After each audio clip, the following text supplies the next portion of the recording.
Ian Heinisch versus Omari Akhmedov takes place on the prelims of UFC 245, Usman versus Covington this weekend. It's a great fight in the middleweight division. The middleweight division right now needs up-and-coming talent.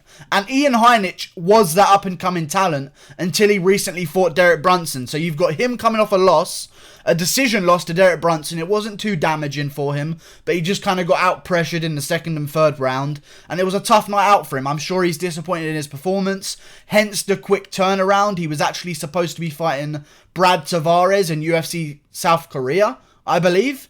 One of those cards. And that would have been a great fight. But now we're left with Omari Akhmedov, who also is a very talented fighter. Came into the UFC at welterweight, had some trouble. Understandable, he's facing some decent guys. Alessio Zaleski dos Santos, Sergio Moraes, Gunnar Nelson. These aren't bad losses to have in 2016, 2014. If you're losing to those guys now, it's a completely different story. That's like, oh, you don't belong. But back then, those guys were hot on their streaks. You know, Sergio Moraes back then, complete savage. Gunnar Nelson in 2014, bursting onto the scene, only lost to like Damian Maia, I believe. Tough nights. Tough fights. Tough fights for Omari Akhmedov. Comes into the UFC, bounces back at welterweight as well against Kyle Noak, who, again, isn't the best fighter in the world, but pretty decent on the Whittaker versus Brunson undercard. Then Abdulrazak Al-Hassan beats him by split decision. Abdulrazak Al-Hassan, people haven't heard about him recently because, I mean, he recently went away from the UFC because he hit his wife and beat up his ex-girlfriend. I may have just made that up, but I think that's what the story is. And I think that's what he's convicted of. Maybe even rape. But I don't want to say that. But I've just said it now, so it doesn't matter if I don't want to say it. It's one of those things. Bad crime that Abdulrazak Al-Hassan came in with.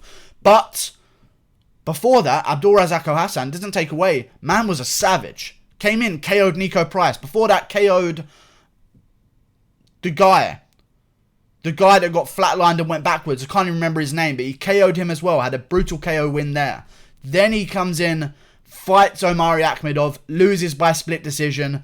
Not a bad win for Omari Akhmedov. I like that win on his record. That's a real good win. Then goes up to middleweight.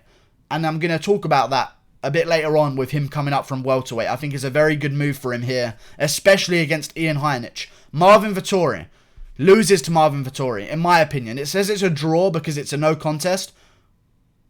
Majority draw. Am I remembering that fight wrong? I thought it was a win for Marvin Vettori. I'm pretty sure it got overturned to a draw because Marvin Vettori tested positive for a tainted supplement. I believe that's what happened there, but that's not a bad draw, even if that was an official draw, but I don't think it was. I'm fairly certain that Marvin Vettori got the win there. And even if it was a draw, I watched the fight. Marvin Vettori, in my opinion, should have won. Tim Boetsch, decent win. Zach Cummins, decent win. Two veterans back-to-back. Two accomplished veterans, still hanging on in there. Big wins to have back-to-back, and I think he's actually going to really take advantage of Ian Heinisch here. Ian Heinisch, I watched it in the Derek Brunson fight.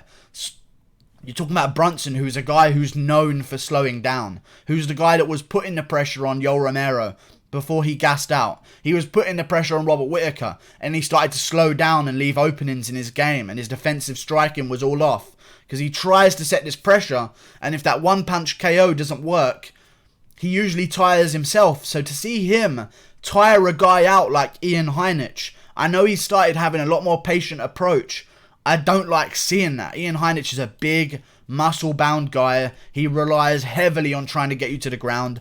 I don't see that happening with Omari Akhmedov. I really don't. I think he's an absolute savage. From Dagestan. I like that. I think Ian Heinisch's chance here to KO him early. You're talking about a welterweight going up to middleweight. He's going to have a big advantage in terms of not cutting as much weight. Going into welterweight, probably going to be going into middleweight, going to be a lot faster than Ian Heinisch as well. Probably going to put a pace on him in the second and third round. So I'm going to pick Omari Akhmedov by unanimous decision, losing the first round, winning the last two. I think that's the smart prediction to make. But with Ian Heinisch, listen, you've got to be wary because he's a big powerhouse. And although he doesn't have a lot of KOs, he has certain KO potential. I mean, he has 4 KOs in his career, and 3 of them has come within 2018. So he's clearly made a change recently in terms of his fighting style, where he's a lot more comfortable on the feet now. But I will say this about Ian Heinisch's record. I don't think he beat Antonio Carlos Jr. I feel that fight could have gone either way. The Cesar Ferreira fight was pretty good as well, but that was somewhat competitive as well. I just haven't seen him dominate a guy enough.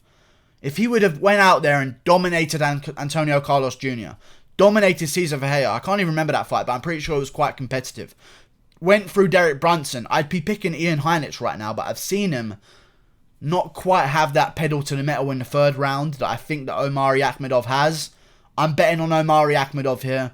I'd like Ian Heinisch to win because he's a much more entertaining fighter, and he's also much more entertaining because I understand the language that comes out of his mouth, and I can follow his story a bit better, and he's probably going to be a much bigger star as well. He knows how to talk, he knows how to use the mic.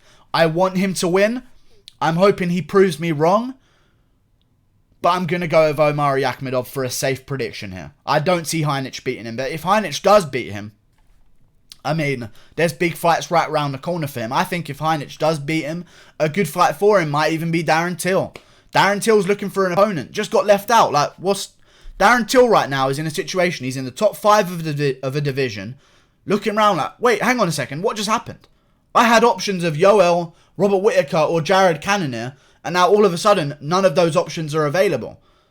So if you're going to come off a big win on the prelims of a big pay-per-view, big shine, big spotlight underneath you, calling that Darren Till fight for the headliner of UFC London would be an amazing call out, and I know that's what Ian Heinisch is thinking, because he's good like that on the microphone, and he was talking a little bit of shit with Derek Brunson as well.